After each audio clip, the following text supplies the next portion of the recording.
welcome to Lefse, Wisconsin style. Today you are really in for a treat because we are not only going to show you our Wisconsin style recipe and take you step by step through it, but we are also going to touch a little bit on the history of Lefse. We are going to show you our recipe that we use. So let's get started and look at a short history of Lefse. History of Lefse, defined as thin, unleavened bread of Norwegian origin, traditionally made of a potato-based dough and baked on a griddle. It originates from Hardanger, a hard, dry type of lefse made from different flours and liquids. Starting in the mid-1700s, it was made from potatoes. Lefse came to the United States with Norwegian immigrants in the 1800s, and it is enjoyed today by Norwegian Americans, especially in the northern states. Lefse, Wisconsin style. The ingredients for this recipe are 10 pounds of russet potatoes, 1 cup of butter, 1/4 cup of sugar, 5 teaspoons of salt, and 2 cups of cream. First we boil and drain the potatoes. Then we either mash or rice them. Then add your butter, sugar, salt, and cream and mix well. Refrigerate this overnight for several hours or put it in a cold place overnight. When ready to make lefse, take out about 3 cups of cold potatoes and add 1 1/2 cups of flour to the potatoes. Mix with hands. Use about 1/3 to 1/2 cup of this mixture for each lefse. Keep the rest of the potatoes cold until ready to mix the flour with it. Use a cloth-covered board and rolling pin. Dust the board with flour to prevent sticking while rolling. Lift up with a lefse stick and fry on a griddle that has been preheated to 450 degrees. Make sure to wipe off any excess flour from the griddle since it will burn. And lastly, keep your lefse stick clean. This recipe makes about 55 lefse. We have to be particular about our potatoes since they are the main ingredient for lefse. Generally speaking, the russet potato is the best potato to use. I like to buy them in the 5-pound sacks because the recipe that we use is based on 10 pounds of potatoes, or any number divisible or multiplied by 5, so it's really easy to figure out the recipe. The best variety that I have found over the years is the Norwegian potato, which is a variety of russet potato. I'm not sure the variety we have here today, but it looks like a real good Idaho russet potato, so I'm sure it will be just fine. So our next step will be to start processing the potatoes. We'll have to do the peeling, cutting up, cooking and boiling. Then we'll do ricing and mashing. And then we'll have to add our dairy ingredients. Oh, hello. I see you're back. Just in time to help peel potatoes. Well, it's not that bad really. If you get nice big potatoes, the peeling really goes fast. And I've already peeled 5 pounds and I'm on my second bag already, so it's going really good. I like this peeler here the best because it fits my hand and it does a nice job. There's other peelers and they work just fine. So it really goes pretty well. I would hate to try to start peeling a lot of little potatoes. It would take you forever.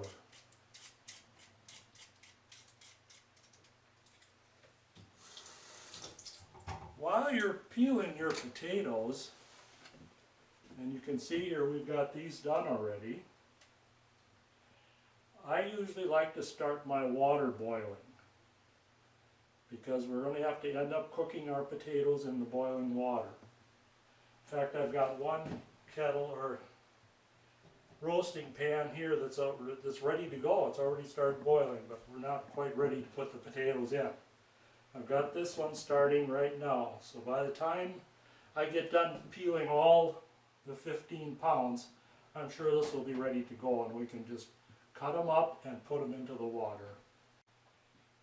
Well, I got the potatoes all peeled and we've done 15 pounds or 3 bags, and they're sitting here, and I think it probably took about a half an hour, so that isn't too bad. Also, during the time I was peeling, I had my water on the stove getting ready to start boiling. As soon as it starts boiling, then I will be cutting the potatoes up probably in fourths and putting in the boiling water.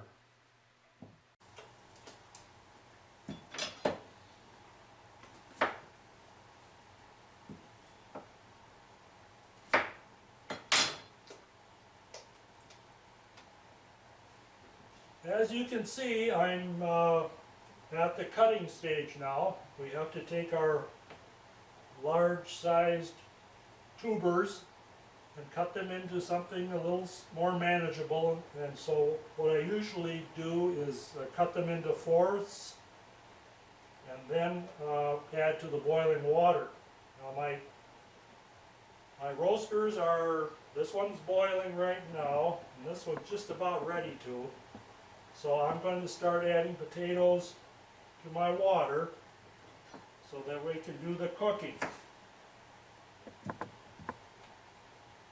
What we're looking for is the potatoes to be fork tender. In other words, you take a fork and poke it in the potato and it should go in without hardly any resistance.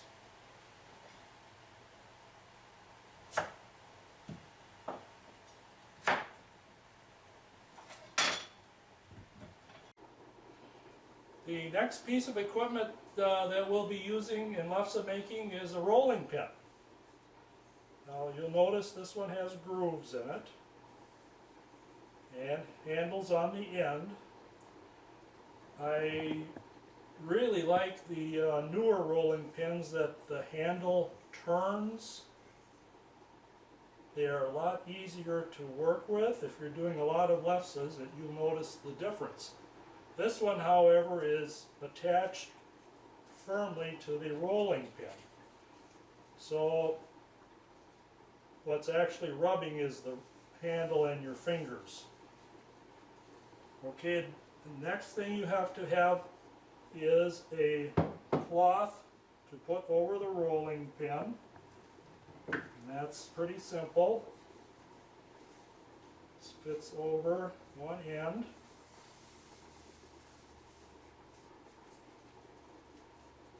Take and stretch it out as far as you can.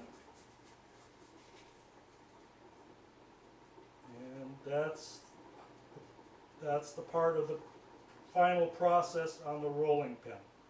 Tomorrow we'll show you how to proceed. After you have your Lefses rolled out and you need something to bake it on, we have been using a Bethany patio and Lefse grill for many, many years. I hate to say how old this is, but it works real well. It's easy to clean, has a thermostat on it, so you can set your heat. There are also Lefse grills made especially for doing Lefse, and they're at the top of the line. It would be great to have also. Some people also do their Lefses on top of the stove. They use their griddle and maybe make them smaller. But whatever equipment you have, or however size you'd like to make it, it's okay.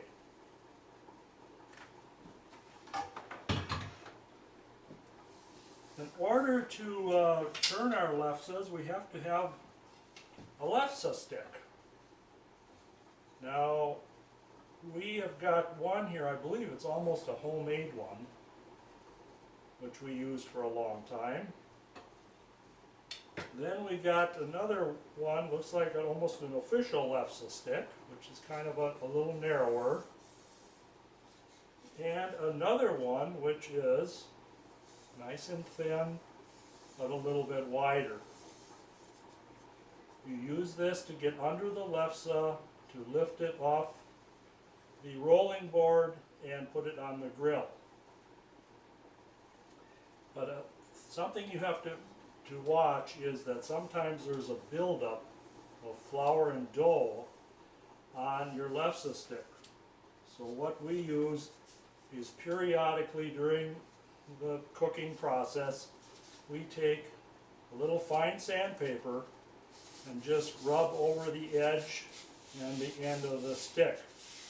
And that keeps it nice and smooth so that it doesn't stick when you insert it under the Lefse. The Lefse is very thin and fragile, so you have to be very careful how you lift it and move it about. Well, maybe you can hear our potatoes. They're really boiling away here, and it shouldn't be more than a half an hour, and they should be done. You need some sort of a board to roll your Lefses on. Now we've got a regular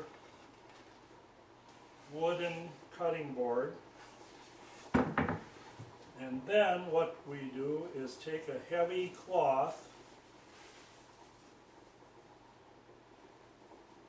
and stretch it over the top of the board. Now there's two methods of attaching the cloth to the board.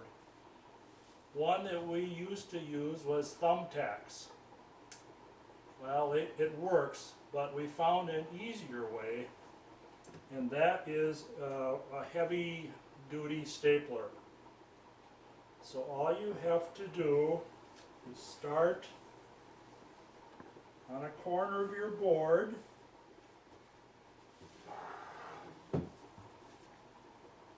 hold the cloth,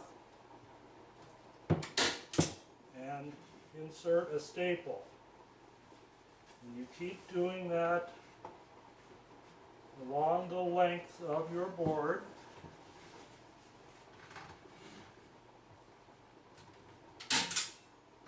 Until you've got it stretched out.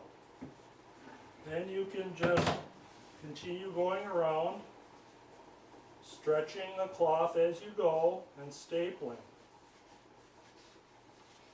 And by the time you get done, your cloth should be nice and tight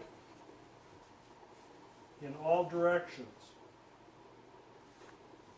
Another reason that I like the stapler is because it's a lot easier to disassemble when you're done. All you have to do is take a little screwdriver and you can pry out each of the staples, and it doesn't take very long. When this is done and you're ready to roll, we'll be showing you what to do next. Well, it's been about, probably 35 or 40 minutes since we started our potatoes, and I took a fork and used it, and I can push the fork through the potatoes, so they are officially done. So the next thing I'm going to have to do is, I've got to get the potatoes out of this roaster. So I'm going to use a slotted spoon like this to get the potatoes separated from the potato water. Now I really don't want to take the whole roaster and hold the cover and try to dump the water out, because two things can happen. I could lose the lid and all my potatoes will go in the sink, or I could get burned pretty badly if things don't go right. So I'd rather do this way. It's maybe a little slower, but I think it's a little safer and a little surer. So I'm just going to dip the potatoes out, put them in this pan temporarily.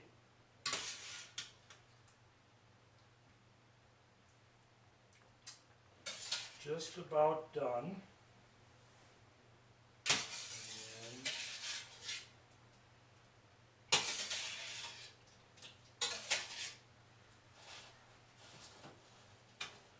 now what I have left is real nutritious potato water.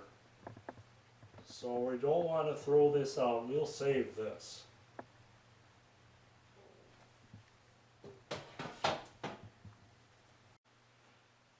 I've got our potatoes separated from the potato water. The next thing we want to do is to rice the potatoes. Now, sometimes you can just mash the potatoes and you're fine, but I have found that ricing seems to make a little smoother lefse, so that's what I like to do. So all we have to do is take our potatoes, put some in the ricer,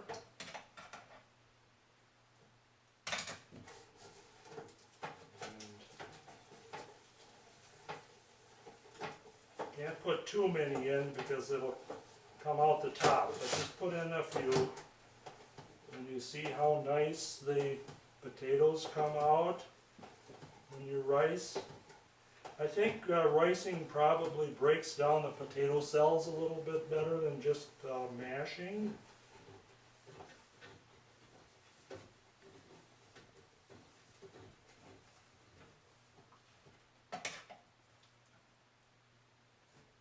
Put a few more potatoes in.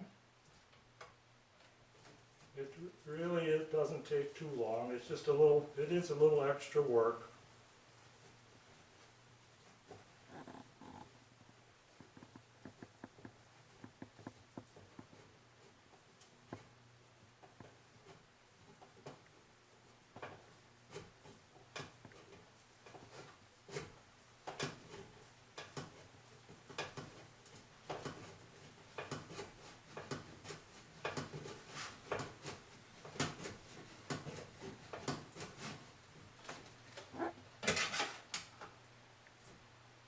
There's plenty of moisture in these potatoes, so that's good. Well, we have got our potatoes all riced. As you can see, they turned out real well. Because we made 15 pounds of potatoes, they wouldn't all fit in one container, so we had to divide it up. Our recipe is based on 10 pounds of potatoes, so what I had to do was increase the ingredients by a half, but since we have 2 containers, I had to divide that by 2. So that's what I'm going to add next. our first ingredient will be butter, and I have to add 3/4 of a cup to each container. So that's what I'll do next. I'm going to slice it up so that it melts evenly. A big chunk just would not melt very fast. So put in another stick here, which is a 1/2 cup. Total of 3/4.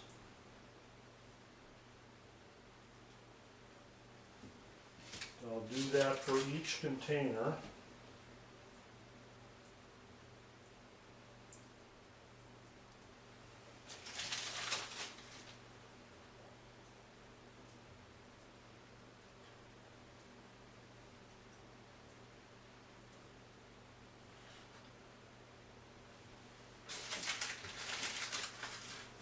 Our next ingredient will be 1/3 of a cup of sugar.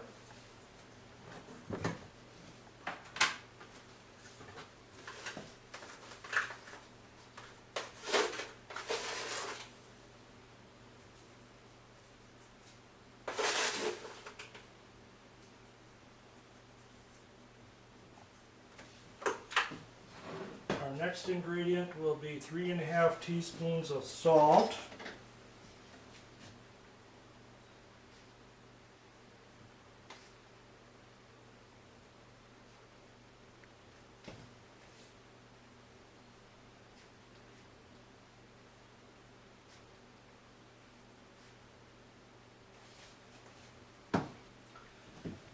Next, we have 1½ cups of cream in each container. I already have this one measured out. I'll just pour that in. I need another 1½ cups.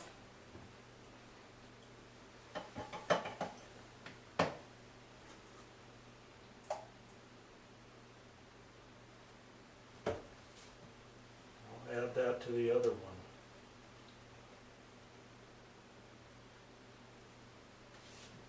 As I mentioned earlier, dairy products are really an important part of our Lefse recipe.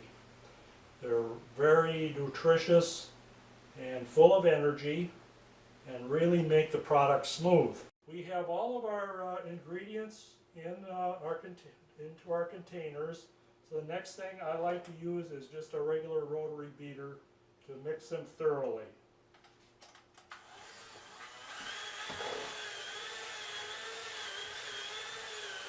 You want to beat it up real thoroughly to make sure you get all the ingredients mixed in. I think that one is okay. Now I'll move on to the next one.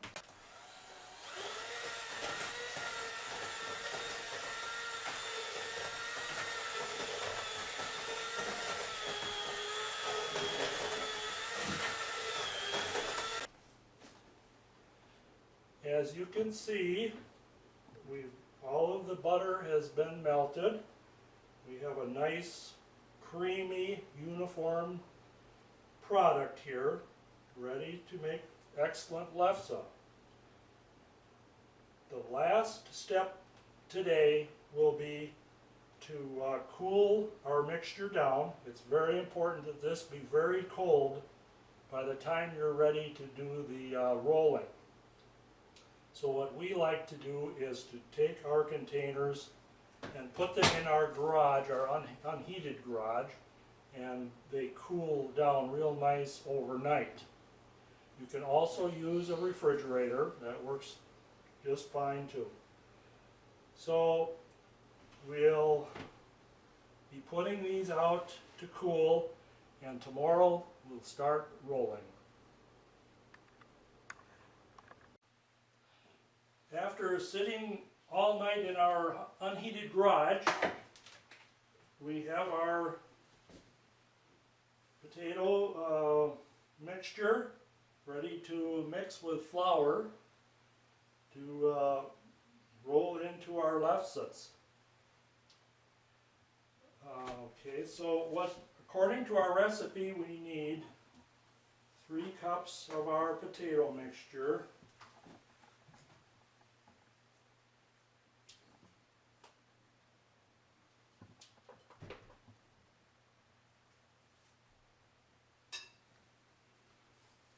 There's one.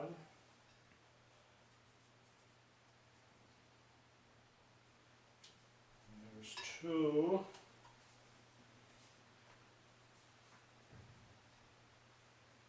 And three.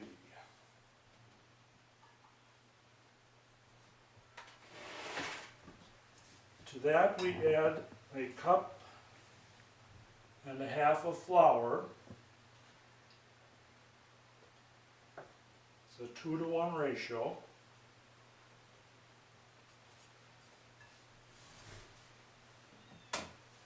Then we mix the flour and our potato together by hand. Our last main ingredient, which we just added, was the flour. So I got the potato flour mixture all done.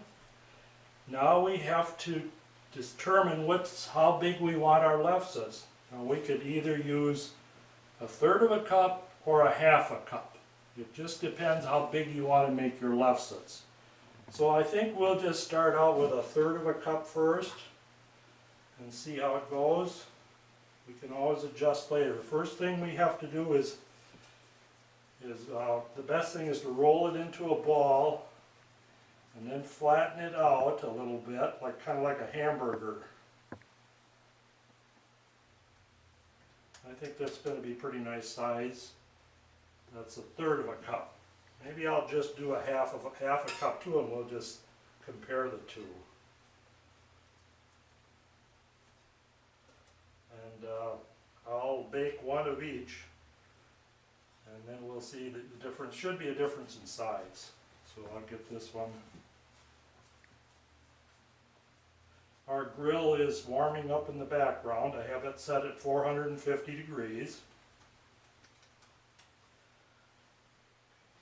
I'll do some more here.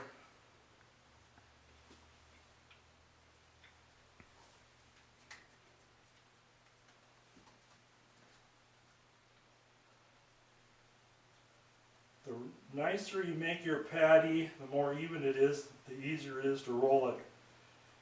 And the object is to try to roll them round, so they're round shape. Sometimes it does and sometimes it doesn't, but most of the time they come out pretty good. But they all taste the same.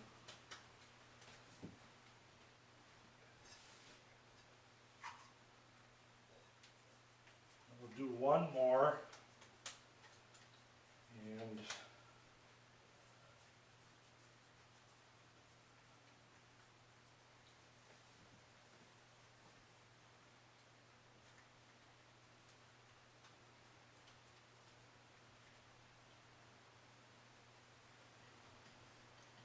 okay, there's our lefses ready to roll.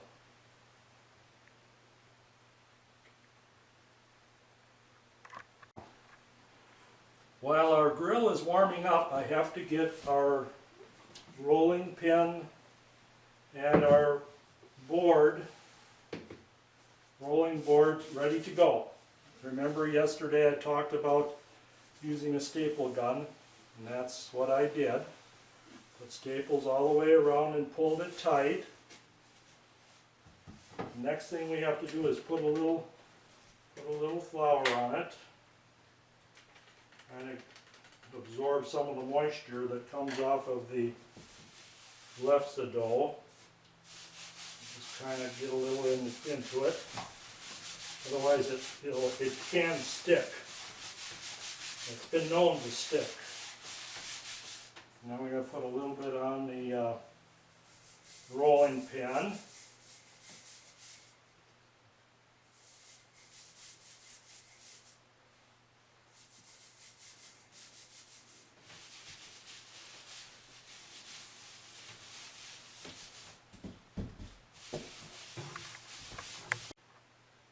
Okay, our next step is to take one of our little patties, and we want to maybe just a little tad of flour, put a little on top, and then we start rolling.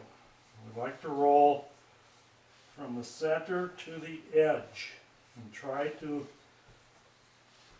go in a circle 360 degrees, and that will give you the best odds of a round lefse.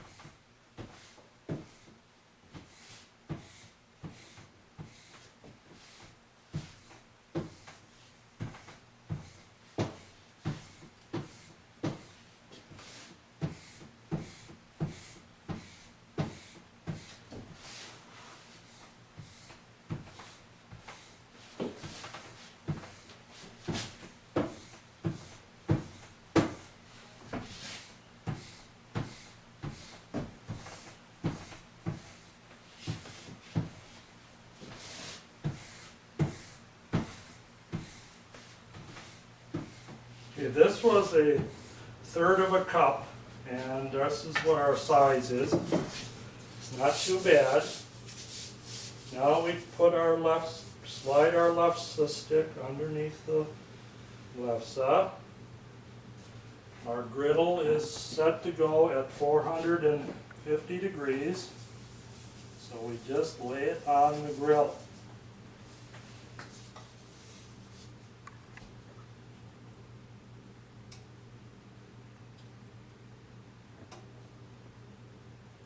Some recipes call for 500-degree grill, but I kind of like a little less temperature to avoid burning. Now you'll see we're starting to get bubbles on top, and if we look underneath, oh, it's getting all nice and brown already. So we just take and flip it over for a few seconds.